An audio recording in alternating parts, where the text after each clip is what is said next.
27 রোজার রাতে সন্তান ফোন দিয়া বলে, বাবা আমি আগামীকাল রওনা দিলে রাত 2টা-3টায় গিয়া ঢাকায় নামবো, আমি সাহারি তোমাদের সঙ্গেই খাবো।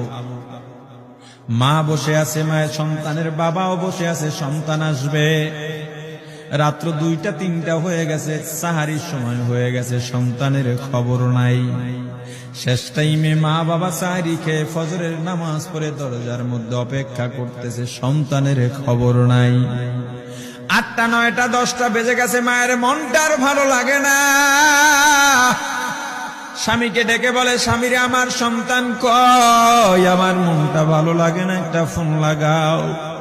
স্বামী ডাক দিয়া বলে, চিন্তা করো না, ঈদের সময় যানজট থাকতে পারে, চলে আসবে। কিছুক্ষণ পর বাবার মনটাও ভালো লাগে না, বাইরে নেমে পায়চারি করতেছে। হঠাৎ করে একটা ফোন চলে আসছে।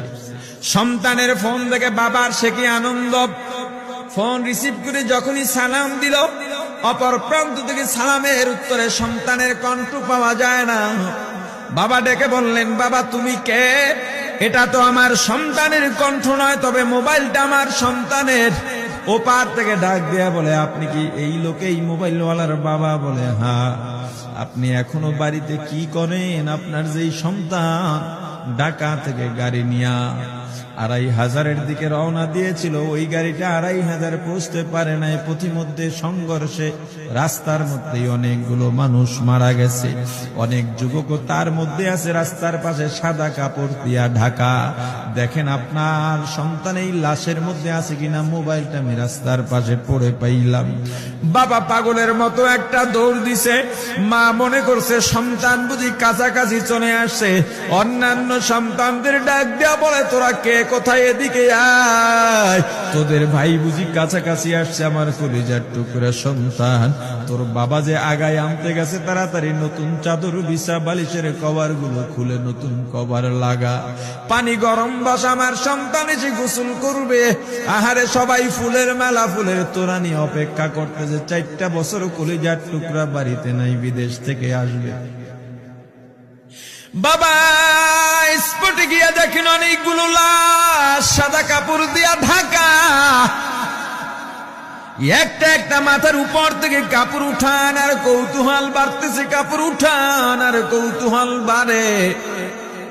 হঠাৎ তাকায় দেখে কলিজার টুকরা সন্তান লাশের মিছিলে শামিল হয়ে গেছে। বাবা সন্তানকে ধরে কাঁদেন আর বলেন, বাবা এত আদর আপ্যায়ন তোর জন্য, এত প্রস্তুতি রে বাবা। তোর মা তোর পথে বসে আছে রে বাবা, কি জবাব দিব বল? তুই যেদিন রওনা দিয়ে বিদেশ চলে গেলি, তোর মা সারা রাত ঘুমায় নাই, দরজায় গিয়া তোর পথের দিকে তাকা রইছি। কত রাত আমি মা আমি বাবা দেখলাম, তোর মা গভীর রাতে বিছানায় নাই। খুঁজতে খুঁজতে দেখলাম দরজায় গিয়া তোর মা কাঁদে। কত রাত তোর মা তোর জন্য নামাজ পড়তে পত্রে রাত্রটা নির্ঘুম কাটায় দিছে রে বাবা। কত রাত তোর মা তোর জন্য দোয়া করতে করতে নির্ঘুম রাত্র কাটায় দিছে। এই 4 বছরে 8টা ঈদ, ঈদের সময় আমরা নতুন কাপড় কিনছি, নতুন কাপড় পরছি। তোর মায়ের জন্য আমি নতুন শাড়ি এনে খাটের উপরে রাখলাম। ঈদের নামাজ পড়ে এসে দেখি কাপড়টা খাটের উপরেই আছে। তোর মা প্রথম ঘরেও নাই, মাঝের ঘরেও নাই, পেছনের ঘরেও নাই। খুঁজতে খুঁজতে গিয়া দেখি তোর মা কিচেন রুমে আছে। ওই নাস্তা নাড়াইতেছে, দুধ নাড়তেছে, দুধ উথলাইয়া পুইরা যাইতেছে, খবর নাই। আমি তাকায় দেখলাম তোর মায়ের 2 চক্ষু দিয়া টপ টপ করে পানি পড়তেছে। ডাক দিয়া বললাম, ওরে বিবি, ঈদের দিনে তুমি কেন কাঁদো? তোমার জন্য শাড়ি আনলাম, সেটাও কেন পরলা না? তোর মা জবাব দিয়া বলছি, স্বামী গো, আপনার আপনারা যখন নামাজের জন্য রওনা দিয়া গেলেন, আমার অমুক সন্তান আপনার সঙ্গে যায় নামাজ দিয়া নতুন পোশাক পরে নামাজে রওনা দিয়েছে, কত সুন্দর লাগছে দেখতে। হঠাৎ করে তাকায় দেখলাম আমার কলিজের একটা মানিক আপনাদের সাথে নাই। আমার মনটার ভালো লাগে নাই। আমি ফোন দিলাম আমার মানিকের কাছে।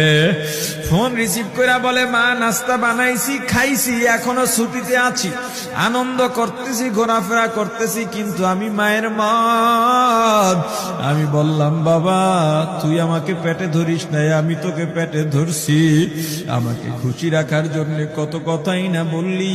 ঈদের টাকা পাঠাইলি, তোর টাকা দিয়া তোর বাবা জামা কিনছে, তোর ভাইরা জামা কাপড় কিনছে, তোর টাকা দিয়ে পরিশ্রমের টাকা দিয়ে আমার শাড়ি কিনছে, গহনা কিনছে, কিন্তু তোর পাশে আমি হাতুড়ের বাড়ির শব্দ কেন পাই? আমার সন্তান বলতে চায় না, পরে বলে, মাগো কাজ করতে আসছি, টাকা নিয়ে কাজ করি, ঈদের দিনেও আমাদের ছুটি দেয় না। ওরে স্বামী বলে,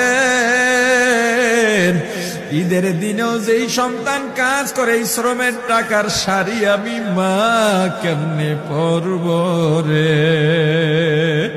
ওরে বাবা, আজকে তুই আসবি, খবর শুনে তোর মা এক সপ্তাহ আগের থেকে ঘুমায় না, তোর জন্য কত রঙের পিঠা বানাইছি,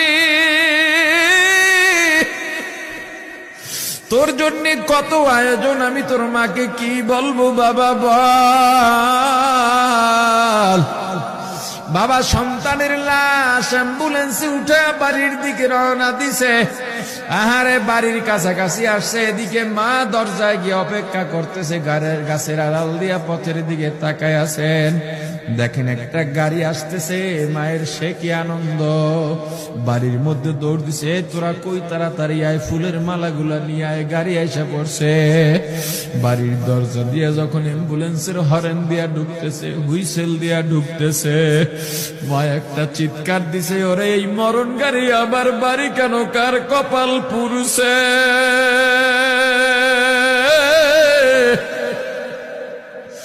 অ্যাম্বুলেন্সের দরজা খুলে তাকায় দেখে কলিজার টুকরা সন্তান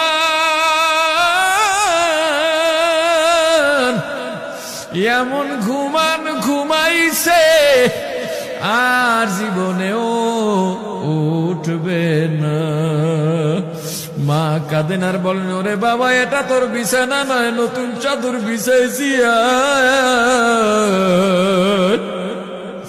বোন কান্দে আর বলে, ভাই আরে তোর জন্য ফুলের মালা পরাইছি, ফুলের মালা বানাইছি, একটু মালা পরাবো।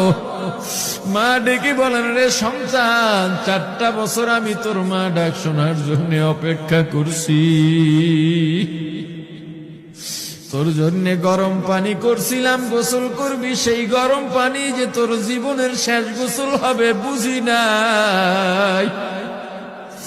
ওরে পর্দালের মাগো, আর কোন ভাষায় বুঝাইলে বুঝবারে মা, দুনিয়ার জীবনটা ক্ষণস্থায়ী, এই দুনিয়ায় নাফরমানি করা যাবে না, এই দুনিয়ায় নাফরমানি করা যাবে না, অহংকার দেখাবার কিচ্ছু নাই, এই দুনিয়া ছেড়ে যাওয়া লাগবে। আল্লাহ এত দয়া করছেন, মায়া করছেন, ওই আল্লাহর সঙ্গে নাফরমানি করো না রে ভাই, ওই আল্লাহর নেয়ামতের অশুকরিয়া করো না, আল্লাহর নেয়ামতের শুকরিয়া আদায় করো, দুনিয়ার সব মোহ ত্যাগ করো, দলের মায়া ত্যাগ করো, দুনিয়ার মায়া ত্যাগ করো। এ আওয়ামী লীগ বিএনপি যারা করো, ক্ষমতায় যারা বারবার যাও, ক্ষমতায় তোমার দল গেলেই তুমি দাপট দেখাও, যুবকরে তোর 2টা পা ধরা লাগলেও পা ধরো রে ভাই, এই ক্ষমতা কিচ্ছু না, দাপট কিচ্ছু না, ওই কিয়ামতের ময়দানের নাজাতের চেয়ে বড় দাপট আর কিচ্ছু নাই। আল্লাহ রক্ত দিছেন, আল্লাহ জীবন দিছেন, আল্লাহর এই রক্ত আর জীবন দুনিয়ার কুফরি পুঁজিবাদী কুফরি গণতন্ত্রের জন্য দিস না, এই রক্ত আল্লাহর জন্য রাখ, এই জীবন আল্লাহর জন্য রাখ। আমার রাসূলের সুন্নাত দিয়া নিজেকে মোড়াইয়া নে, নিজের জীবনটা গড়াইয়া নে, ওই পরকাল হবে তোমার আমার জন্য মহা শান্তির জায়গা।